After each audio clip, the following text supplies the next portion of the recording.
Budget में मैं सबसे पहले चर्चा करना चाहूंगा किसानों के बारे में। बहुत बड़ी बड़ी बातें की गई। किसान की आमदनी दुगनी करने की बात की गई। एमएसपी रेट पे 24 फसलें जो है वो खरीदने की बात की गई। अध्यक्ष महोदय, हमारे कृषि मंत्री जी बैठे हैं, मुख्यमंत्री जी बैठे हैं। वो दिन मेरे याद है जब मूंग की और बाजरे की फसल निकली थी और किसान अपनी फसल को बेचने के लिए बड़ा चिंतित था। बहुत फोन आते थे, बाजरा आपने खरीदा, लेकिन उसमें 24 फसलों में एक फसल मूंग की भी है।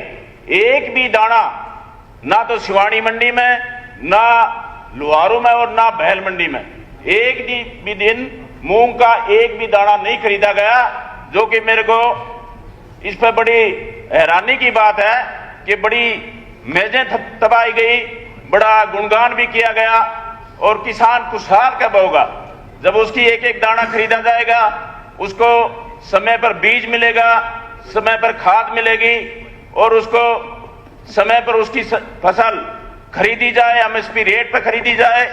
तो मैं इसके बारे में आप लोगों को, हमारे इस क्षेत्र में किसान के नहरी पानी की बात आई, हमारी मंत्री जी भी यहां पर बैठी हुई हैं। सिंचाई की, जब तक खेत में पानी नहीं पहुंचेगा, बहुत सी ऐसे माइनर हैं जिनमें आज तक एक साल तक पानी नहीं गया।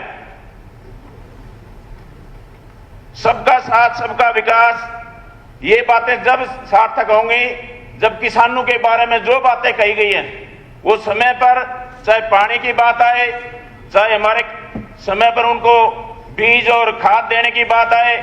जब बुआई का समय था तो डीएपी में लोगों को बोने के लिए डीएपी किसी भी क्षेत्र में नहीं थी। हमारे सभी विधायक यहां पर बैठे हुए हैं, हर क्षेत्र में डीएपी की कमी रही है। और उसके बाद जब यूरिया का समय आया तो समय पर यूरिया नहीं मिली।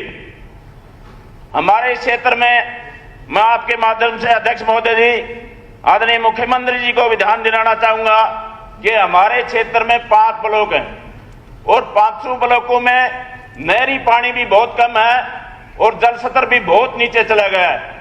और उसमें हमारे जो जमींदार हैं, जो खेती करते हैं, वो ट्यूबवेलों के पानी लगा करके अपनी खेती करने पर निर्भर हैं।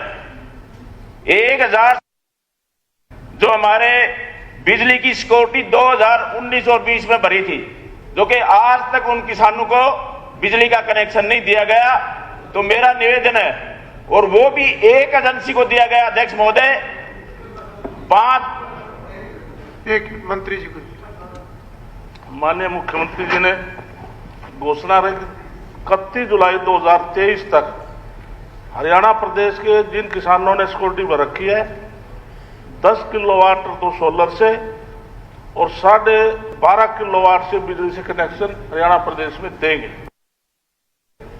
मंत्री जी, जो हमारे बैल, शिवानी, लुहारू और जुई और डिघावा 5 सब डिवीजनों का एक ही टेंडर 1067 जो कनेक्शन थे वो एक एजेंसी को दिया गया। मैं ये समझता हूं कि सब डिवीजन वाइज अगर आप टेंडर करते तो समय पर किसानों को कनेक्शन भी मिलता और किसी को कोई दिक्कत भी नहीं होती।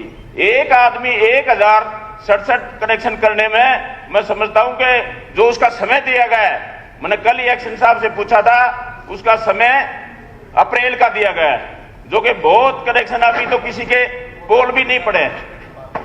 अध्यक्ष महोदय, जो मेरे साथी ने बोला है उसका मंत्री जी मेरे बेंच के साथी है, वो मुझे कह रखा, थोराइज भी कर रखा है मुझे, मैं ना हो तो मेरी बात विभाग की बोल दिया करो। तो इसे माननीय मुख्यमंत्री जी बैठे हैं, तो इस प्रकार की कोई बात होगी हम जांच करा लें। ठीक है। आप अध्यक्ष महोदय,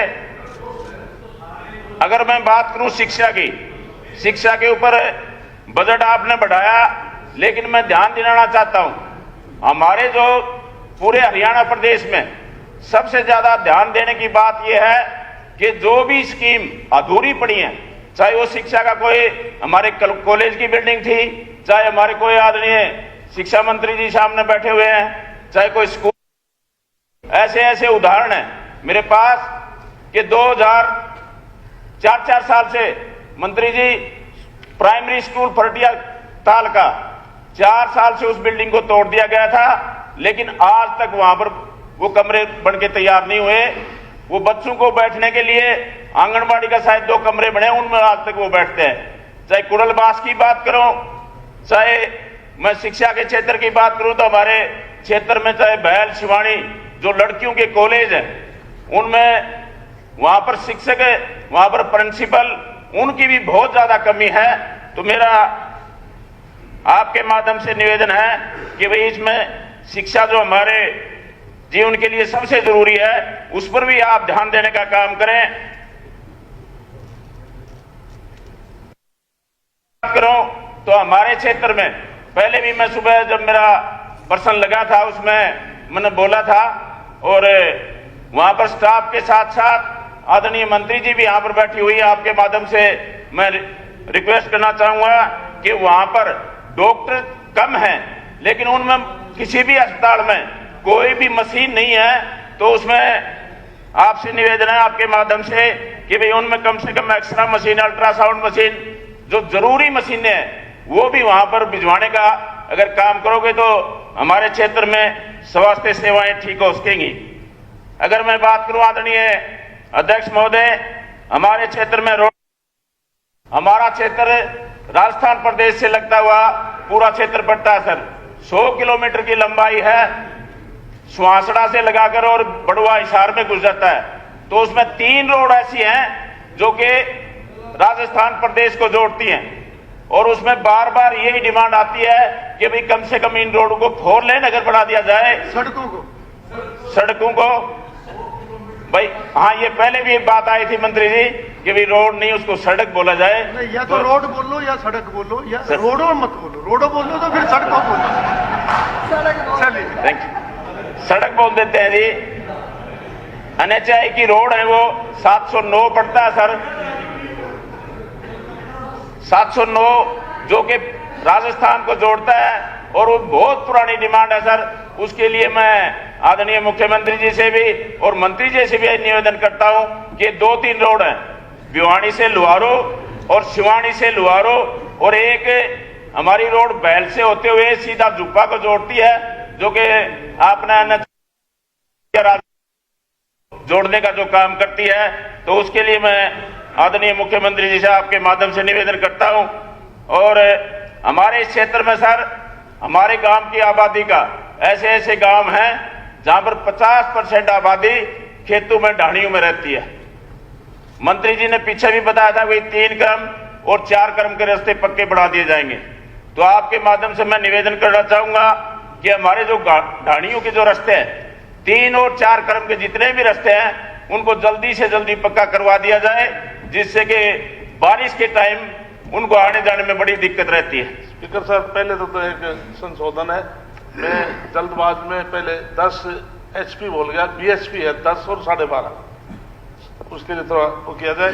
जैसे कि मेरे साथी ने खेत खलिहान की बात की है, तो माननीय मुख्यमंत्री जी ने फैसला कर रखा है कि पंचायती राज द्वारा 3 क्रम और 4 क्रम के हम प्रदेश में जो सिजरा में है, सीधे से बाहर नहीं, जो सजरे की बात करो मंत्री जी, जो सजरे में है और 3 और 4 क्रम के हैं, 2 वाले नहीं, 3 और 4 क्रम के जो सिजरा में उनको पक्का करें। बहुत से ऐसे सैकड़ों रास्ते हैं मंत्री जी, इसके लिए आपका धन्यवाद। अगर मैं बात करूं हमारे